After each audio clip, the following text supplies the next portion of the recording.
Welcome to Riot Rumble on riotradio.ca. I'm your host Justin. With me as always is Dan. And we do got a lot to talk about today from the world of the WWE. Dan, I'm very happy to be back. Took a couple days off because of the long weekend. Yeah, happy to be here. We got a lot to talk about today. Yeah, we missed a couple Raws, so there's some Raws to talk about. But first we'll get into what happened on SmackDown this past Friday on the May 17th edition. Oh man, so last episode, we talked about the champion versus champion match. That was Logan Paul versus Cody Rhodes. We were excited because we thought one of them would get both the titles. But unfortunately, we learned on SmackDown that that is not the case. It's been downgraded. So at the King and Queen of the Ring Championship Showdown, new stipulation, only the WWE Logan Paul's belt will be, or not online, only Cody Rhodes' belt's on the line. Yeah. How did that happen? How did Logan Paul weasel his way into that? Oh man, it's so disappointing. It's such a heel thing to do, but yeah, I'm really disappointed because we were talking about it. We thought it was going to be champion versus champion, who would be the Grand Slam champion at the end, but instead Logan brings on a lawyer, brings on a team, and rips up the contract that was presented to him from Nick Aldis, just saying that he never agreed to it, which is kind of a shame. It is such a heel thing to do, but we really did have our hopes up for the last couple weeks. So, and to be fair, I did go back and watch it, and he did just keep talking about having Cody's belt, and his belt wasn't actually mentioned. So yeah, I think he knew what he was doing all along. Yeah, it's a bit disappointed. I do think, though, that the idea of having a champion with two titles, I think they're teasing it. I could definitely see it happening. The last time we had it on the main roster was obviously Seth Rollins that we discussed last week. Keith Lee and NXT had both titles in 2021, I believe. So it has been a couple of years. And I do think there is still like a chance, hopefully. Probably not with this, but we did see Cody hoist up both the titles at the end, which it looked pretty cool. It looked cool to see him have both. Who did he slam on the table? Who was that guy? They called him Broccoli Top. Yeah, that's what I heard, but I didn't know who he was. It's one of those jobbers. It was pretty funny. He was like, "Oh yeah, look at you with your Broccoli Top." So it was jokes, but overall, this episode we're unofficially sponsored by Prime, so we're not gonna hate on Logan Paul. No. He is sponsoring the episode. However, what are your thoughts though now going into this whole debacle? Does this cheapen it for you? I think in a way, make the fight not as big. I think so. Yeah. I think for me, since they kind of advertised it as champion versus champion, it made me want to watch it more. I was really intrigued. And honestly, if they gave it to us for, let's say, a couple weeks, then it would have, I guess, stung a bit more. I swear we only had it for like a week. I thought, it was a week of build-up. Yeah.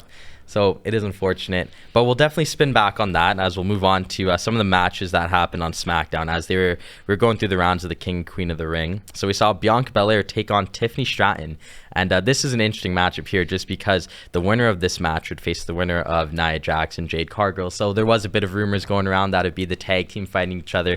We talked about that last week thinking, oh man, what's this gonna do? Yeah, so despite her hot run, it was not Tiffy time on SmackDown as the EST of WWE, Bianca Belair, would get the win over Tiffany Stratton. Now, just off the bat, I did say last week that I thought Tiffy should get the push. She's really hot right now. It sucks to see her go out in the round, but it is Bianca Belair though. It was a good fight. It was really a good match. Fight. Yeah. It was one of those better women's matches that kind of kept me engaged, and that says a lot about both the women that were performing. I think with Bianca Belair, she is the EST, as she calls herself, so I kind of have her at that standard. To me, she is the best on the roster, no pun intended. So I was happy to see her go through. Did you really have a horse in this race? I thought Tiffany Stratton was going to win, but I know we talked about that last week, but it was a good fight. Bianca Belair's on to the next round. So. Yeah, that'll be good.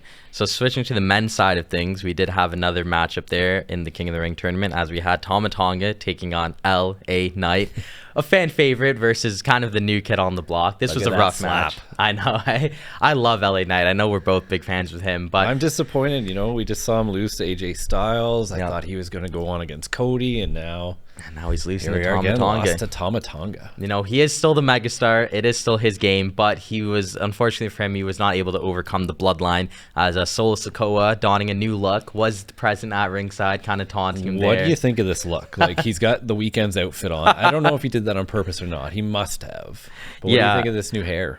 You know what, right? Like, it reminds me of when he was first around in NXT that he kind of had this look, like, hair-wise, so I don't mind it, but it is kind of funny that it's like he's supposed to be the final boss with like a blonde mullet in a way. Now it's like a blonde mohawk. So it is a little funny. The Weeknd point from you is also pretty jokes too, because it's legit Dawn FM right there. It's like maybe he was listening to the WrestleMania theme songs a bit too heavy and got inspired. So it is jokes. keeping on line with the bloodline too, he did note, Solo Sikoa, that he did say to Paul Heyman he speaks to Roman Reigns, quote, all the time. What are our thoughts on that? I don't know. Do you trust him? I don't. I want to trust Solo, but I don't, because I've seen what Roman's done in the past. You know, shout out our tribal chief. Where are you, the main Roman? one? Like, where is he at? Roman? Like, we see The Rock. Yep. The Rock just finished doing all of his voice work for Moana 2. Mm-hmm. He's doing the Mark Kerr A24 movie. Yep. Where's Roman Reigns? Where is Roman? It's like we went from we want Roman to where is Roman? Where is Roman? It's oh man, it hurts to talk about Roman Reigns in like the past tense, because he's obviously not currently here. And I just don't think this is Roman Reigns. I don't think he would be the one orchestrating this. No. I don't think he'd keep Paul Heyman out of the loop. And I certainly don't think he would be trusting Solo to be doing all this. Yeah, we just saw Paul Heyman go into the Hall of Fame, and we saw how much love Roman Reigns had for him. Yep. And I just don't think Roman would be doing this. So I think he's out of the loop, and I think Solo's gone rogue. Yes, I fully agree. And I think, you know what, when Roman eventually comes back, we're going to have to see this Bloodline Civil War. I wish Solo was giving me reasons not to think about it, but I think we're getting Bloodline Civil War Part 2. So only time will tell. But I think until then, the wise man, he's just in a really hard position. He's having a hard time. All the time trying to balance Also, it. back to the match, like Solo Sikoa, he distracted, didn't interfere, which the Bloodline usually interferes. It was more of a distraction. But Tama Tonga. I know. Another impressive matchup. He looks good. I love Tama Tonga. I think we talked about him last week. He's scary. He is, yeah. He's really aggressive. And yeah, he's having a bit of a run. His pre-game rituals too. Did you see that segment where he's making all those like rabbit noises and stuff? It's like people online are saying that's the only way they could stop him from cussing. So I'm with it. I'm really impressed by him. I can't wait to see more of Tongaloa as well. We saw him kind of interfere, more help his brother, like you said, distraction if anything. So I don't have some more family members on the way soon. We could, there's rumors of Jacob Fatu, Zilla Fatu. I don't hate the idea of necessarily the Bloodline 2.0, but I will be lying if I said I like it more than the OGs, the ones. I think we need Roman back, but this is just, I guess, building up for that grand old return. So we'll have to see how that goes. So we're going to move on to now another women's match. So this was a heavyweight matchup of all ages, as we had Nia Jax taking on Jade Cargill. Just on paper, this is a fantastic match, but it kind of had a different ending. As we see there, Jade kind of lost control and took a steel chair to Nia's back and got disqualified. This came after Nia Jax was taunting Jade Cargill's daughter. Such a heel move. So just off of this alone, were you kind of happy that this is how the match ended? No, and we talked last week too. We thought Jade Cargill was going right through to the end. I actually thought she was going to win this tournament, but obviously Nia Jax had a game plan, because it looked like she handed that chair right to her for the disqualification. So a little disappointing in the end of the match, but also something different. Good to see. Yeah, I'm with you. The one thing that I will say in terms of like Jade's CV is that she still hasn't been pinned, which is good. You know, maybe it's a loss, but no one's really beat her clean yet, which is good. And I feel like they didn't really want to maybe put her over against Bianca. Granted, maybe this is how the heel turn happens though, because maybe Bianca goes out and wins it, and now she's like ahead of Jade, and Jade's not really going to like that a lot. Maybe they're planting the seeds, but I would have liked to see them fight, but maybe it's like too soon of a battle just because they just won the championship. So we'll see who wins. We'll obviously spin back and give more predictions, but I don't mind Nia Jax. A lot of people online don't like her. I was never really the biggest fan, never really the biggest hater. What's the hate for? She's just not really good in the ring, at least on her first run. She was very she couldn't beat her at her own game, so. Yeah, she was very like sloppy that people didn't like. But hey man, I don't fight, you know, I just watch. So to me, like, it doesn't like matter that much. But like, I've never been Nia Jax out, and she's The Rock's cousin, so she is bloodline. So I got to rep her. So with that being said, we'll move on now to the main event of Friday Night SmackDown. Just on paper, a fantastic match, as it was the Viper Randy Orton versus Carmelo Hayes. And oh man, these two in the ring together was just flawless. Great fight. Amazing match. Props to Carmelo.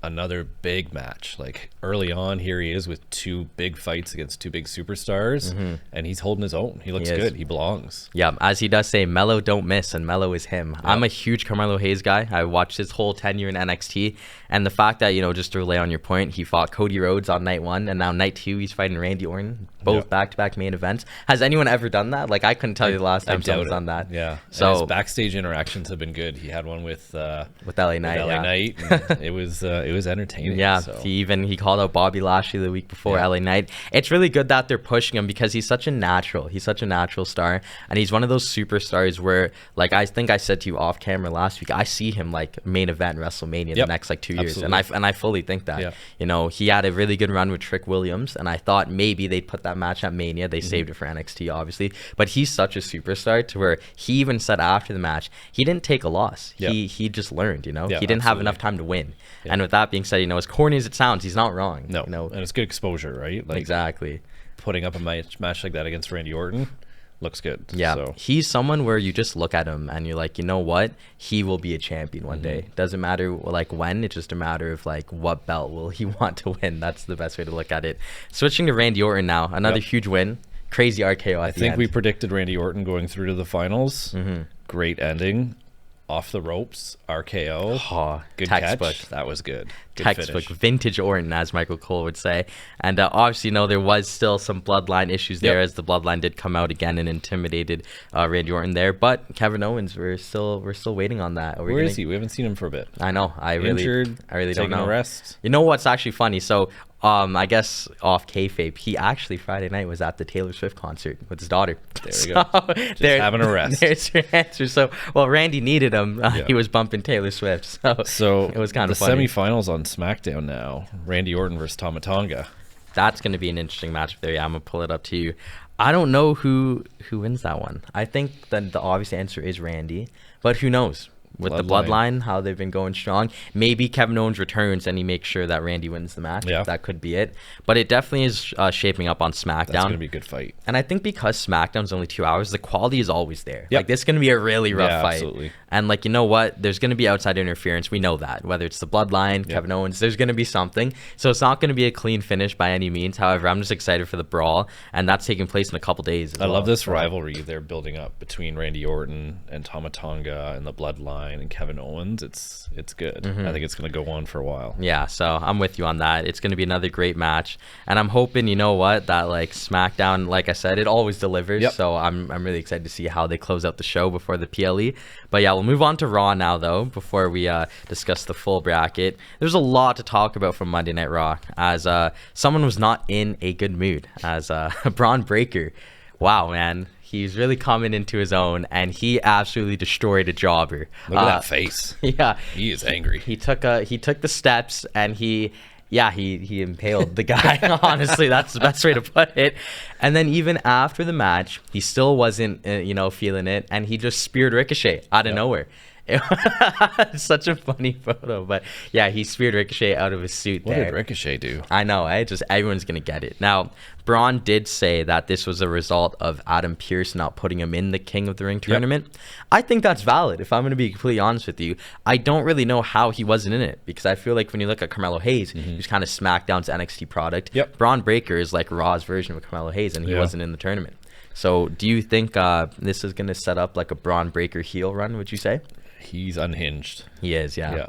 And that's Mark Steiner's son. Did you know that? I did not know that. Yeah. Now that you say that, wow. Yeah, so that's Scott Steiner's nephew. Yeah, so it's pretty cool that he's carrying on that lineage, and he's very unhinged, just like his dad and uncle were. So can we get some blonde in that goatee? Yeah, there you go. Nice. You could see it, eh? Yeah. So I've always been a fan of Braun Breaker. He was on what they called NXT 2.0. Yep. And so it was a bit more vibrant and bright colors during the, I guess, pandemic era. And then when they switched it from black and gold to 2.0, he was like the debuting star. He was their champion. So I'm very familiar with him. Big fan. He did great work with Baron Corbin as well. So I'm loving it. I think this is kind of what we need. I don't want him to be like a Goldberg 2.0, because he could actually wrestle. He has great in-ring. We haven't really seen it on the main roster because he's just killing people. But I'm hoping he gets like a good solid 5-10 minute match one of these days against a star, because he's been jobbing people out. So hopefully we get to see more of him. He's gonna push his way through. I know. And moving on, the semifinals for Raw, we had Gunther versus Jey Uso. Oh man, yeet. I sigh, because Jey Uso was winning the match. He was doing good, and then Dan, what happened at the end? Well, Gunther, he just won again. And I think we predicted Jey Uso last week too. Or at least we were hoping. I think we actually think we thought Gunther was going to win, but we were hoping for Jey Uso. Yeah. Poor Jey Uso losing again. We've said it so many times now. When is he going to get his win? I just don't know. I thought this was it. It's not looking like it is. I don't know. It just keeps on getting prolonged.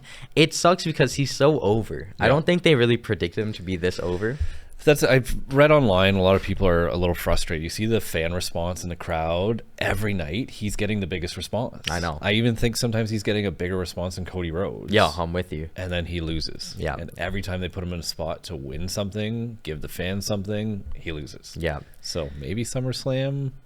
It's like, is this big win gonna come when the Bloodline reunite? Yeah. And like, I don't want that from him. I want him to have like a solo win finally. And we still haven't seen his brother in so long. It's like we haven't seen him since WrestleMania. It's like a weird buildup because they're obviously holding out for Jay. They're holding out for Jimmy to come back.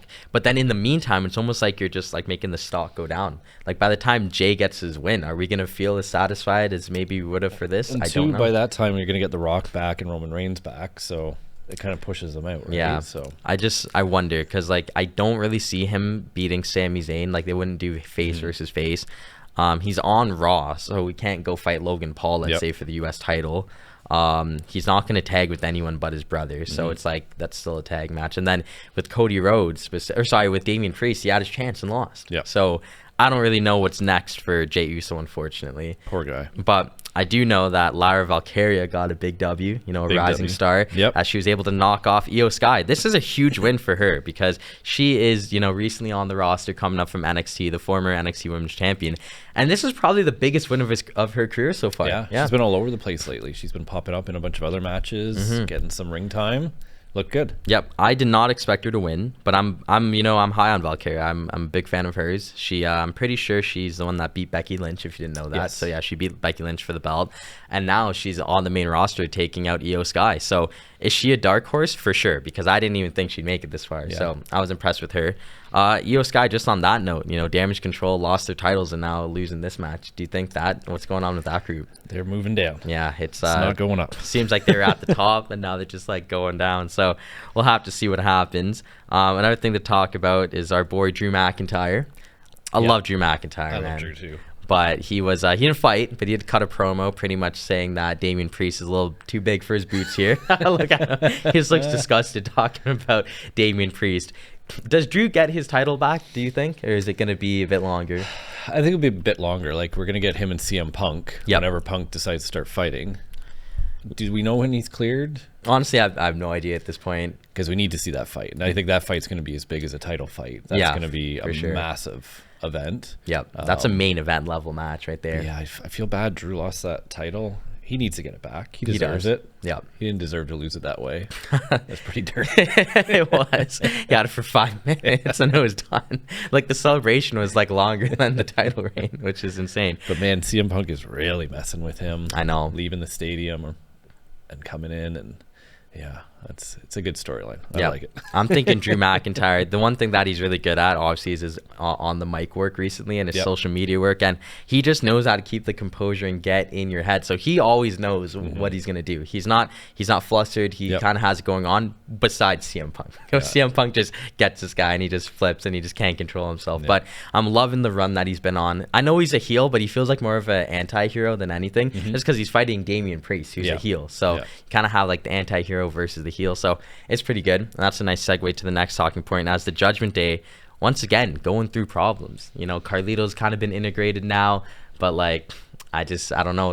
He's not really pulling his weight. JD McDonough wasn't really pulling his weight. And like Finn Balor's caught in the middle of it now.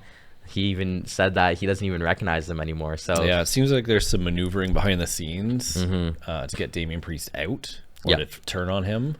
I don't trust Carlito.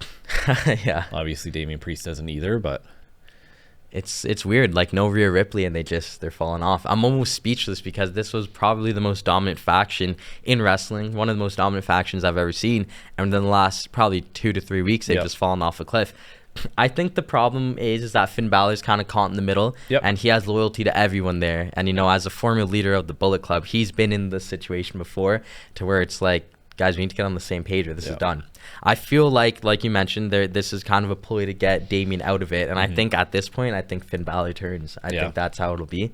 I think maybe Drew McIntyre, unfortunately, falls to Damien Priest.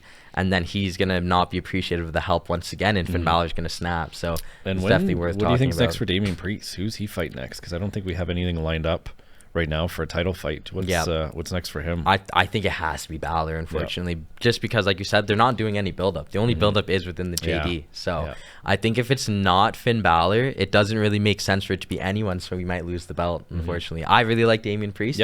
I think he could hold the belt, but I think it's going to have to be Judgment Day Civil War the same way Bloodline Civil War. So that's my prediction with that. Just with that being said too, we'll move on to what else happened on Raw, because there was a lot. This was actually one of the better episodes of Raw post WrestleMania. It was good, really good. And we had Chad Gable taking on Sami Zayn. And this was good right here because the Alpha Academy were also present. And Dan, what happened in this match? I love this new Chad Gable. I love it. Man, like his outfit is just awesome. Good fight. So Otis obviously being dragged into this. What are your thoughts on this? I love it in the sense of Chad Gable, like he's such a heel of, I don't want this for me, I want this for us. And so he was pretty much saying to Otis, look, I need you to cost Sammy the match so we could win. It's so like condescending, and he did just that. Sammy was in the corner lining up for the haluva kick, and Otis gave him a little nudge there, and then it was done. So, and the crowd chanting Otis. Everyone loves Otis. Yeah, everyone loves Otis, man. I think even Sammy loves Otis. It's a cool dynamic because Chad Gable ultimately just wants to win.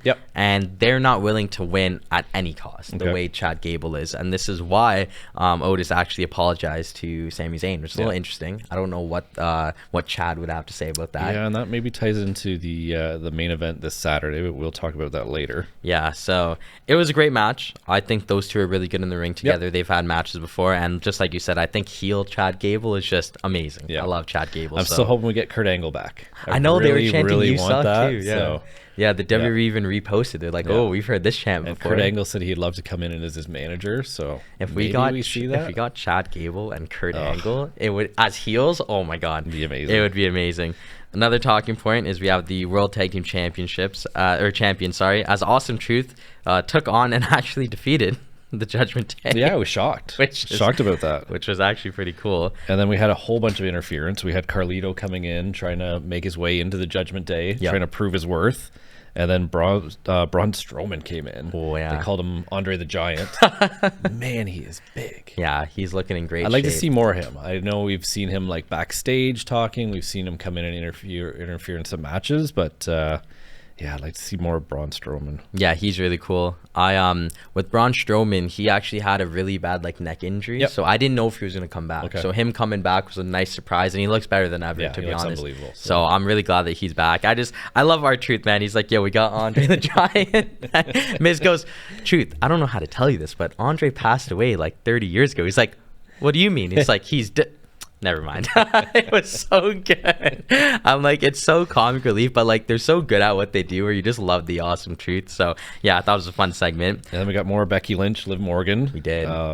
Becky cutting a promo, Liv Morgan coming in, interfering again, talking about the matchup coming up at the King and Queen of the Ring finals. What are your thoughts on this? Me personally, I'm really excited. Big fan of both. But honestly, I was reading online and on Twitter, and I was even watching the show. It doesn't seem like the fans are too invested. And I don't know if you got that vibe. Yeah. I don't know what it is, unfortunately. Maybe it's dragged out too far. It's been going on for a while. It has. It seems like this started before WrestleMania, and it's still going on. Yeah. I'd just like to see them fight. Exactly. And every time you think they're going to fight, one of them dips out of the ring. Liv Morgan keeps dipping out of the ring, but...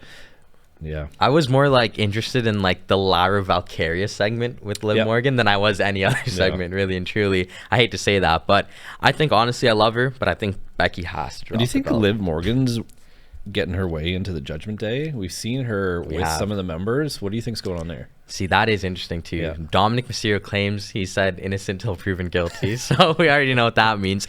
It would be insane if she won the title and then aligned herself with the JD before Rhea Ripley came back. That would be interesting. I'm with you on that. I feel like that could be something to talk about there. Do you want to see her in the Judgment Day? I like Liv Morgan, so the more we see her, the better. Amen. I think, she came in all black with the goth. Like, I could totally see it. And I think it would be a good look for her. So I'm with you. She's very entertaining. Like, when she's in the ring and she's talking and everything she's doing, it's been entertaining, right? Like, knocking out Rhea Ripley after WrestleMania, calling out Becky Lynch. Like, she's been the top, I think, at least like promo wise woman since WrestleMania. Yeah, I'm with you on that. I think that when you have such like a hot talent and it's like the fans get behind her, she's had history, she has a really good, like, I guess, supporting cast. I think she has to get the title. And I think she's someone that could hold the belt for, like, we're talking like 200 plus days. I don't want to see her have the belt for like a week and then drop it like a month. So that's definitely one to look forward to. And then we had another women's match, which was pretty good. 4-way fatal match for the number one contender. And so we did see Shayna Baszler and Zoe Stark come out on top, and they will earn a title shot against Bianca Belair and Jade Cargill. Now, another interesting note as well is that Sonya Deville made her return. And she's kind of like, going to be their mentor, it seems. I like this faction. We're going to just call them a team for now, Shayna Baszler and Zoe Stark. I'm a big fan of Zoe Stark. She did some great work with Trish Stratus, Canadian legend right there. And Shayna Baszler, she's been all over the place in the WWE. She's been a face, been a heel, tag team face, tag team heel, took out Ronda Rousey, but then was still a heel, which I didn't understand. But now I think maybe this is a new chapter in her book of the WWE that I think could be really good. I don't necessarily see them beating Belair and Cargill unless there's a tough turn. feat, but there could be a turn. That could be interesting.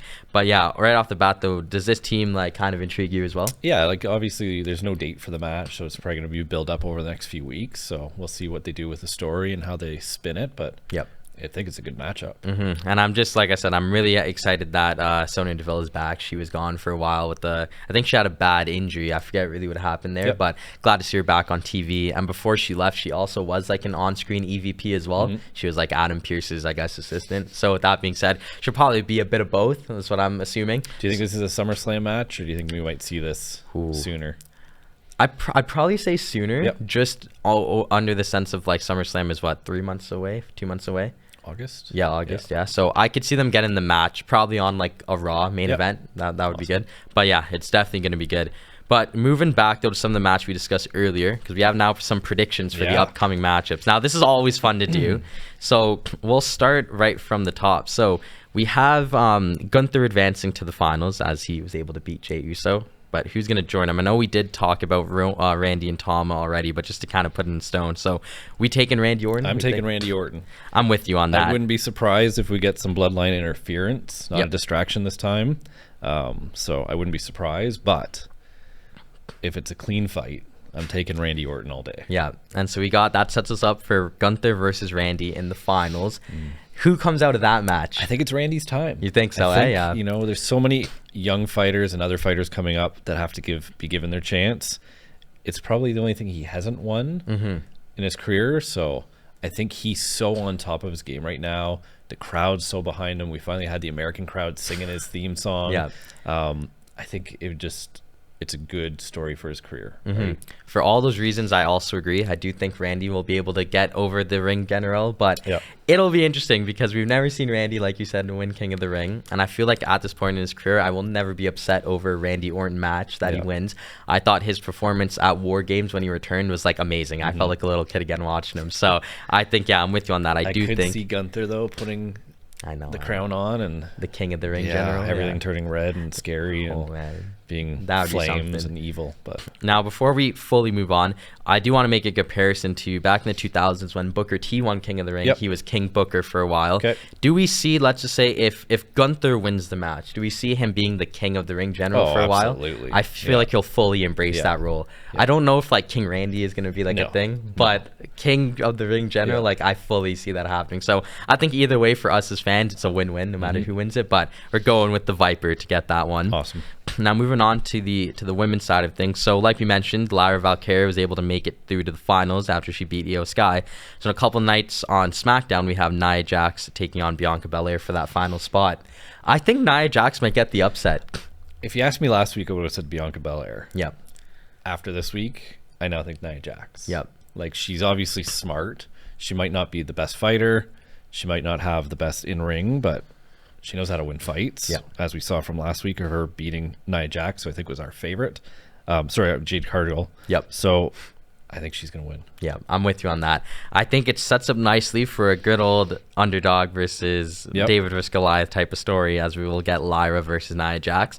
Who wins that one? Do you think Nia Jax are riding out with her? I think maybe they're lining this up for Lyra to win. Really? Yeah. I'm a big Lyra guy, like I mentioned. So honestly, I'm gonna predict that she will win. I don't know if she I don't think it might not necessarily think it'll happen, but I do want her to win, and I feel like Lyra Valkyria will actually ride that and just flourish for me. I think too, you got to get these NXT people more involved and in, and like we've seen with Carmelo Hayes, he's had a couple of big matches. He hasn't won them, but those are big matches, and those are going on his belt. So I think Lyra winning that.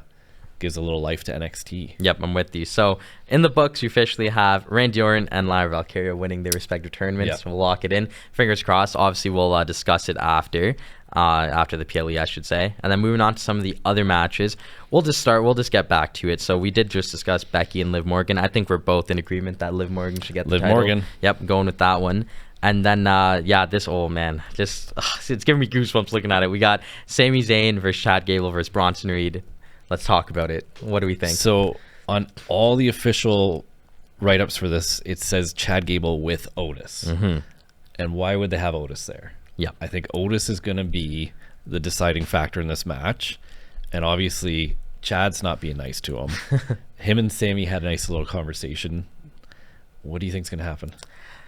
I think we might be in a situation where Chad Gable is going to be in pole position to win, and I think Otis is going to cost him the match. I hate to say it, but I think that's what's going to happen. Like you mentioned, it says with Otis, so it doesn't say with Alpha Academy either. So we're only expecting Otis to be names. there. It just says Otis. So we know he's going to be present at ringside, and I could fully see Chad Gable cheating, and he'll be in position to win, hit that roll through suplex. But I do think Otis is going to have his way. I hate to say it because I want Gable to win. Okay. Now, the one thing that does suck is that I feel like Bronson Reed, who's such a star, isn't really getting the attention he deserves. But because the story is so prominent with Chad and Sammy, I think Bronson Reed will have a great showing in the match, but I don't see him winning.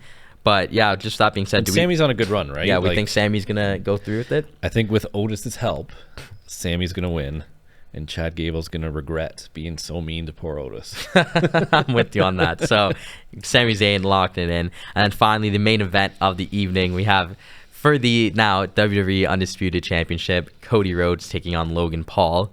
Unfortunately, now that it's just for the WWE title, I don't think Logan really has a chance. No, I don't think so. I was really looking forward to having both belts on the line.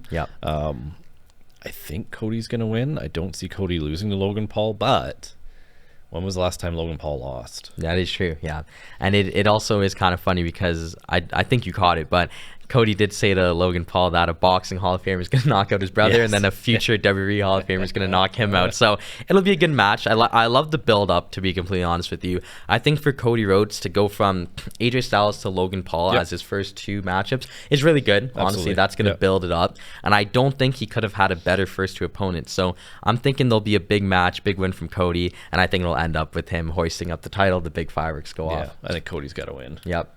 So overall, I think that's going to do it for us today. Good predictions going into this weekend's PLE. Good matches. Great matches. Probably the best week of wrestling since WrestleMania, to be completely honest with you. So Friday, we got the SmackDown finals. Yep. Saturday, we got the big event. Yep. And then we'll be back on Monday to discuss it. So I'm really looking forward to that. Awesome. Until then, thank you everyone for watching. Like I said, this will be the end of the show today. Don't forget, you can follow us on Instagram at Riot_Rumble and at DCSA Media Hub. My name is Justin. This is Dan. And thank you guys. Check us out on YouTube and at riotradio.ca. Hope you guys have a good one, and thank you guys for tuning in. Thank you.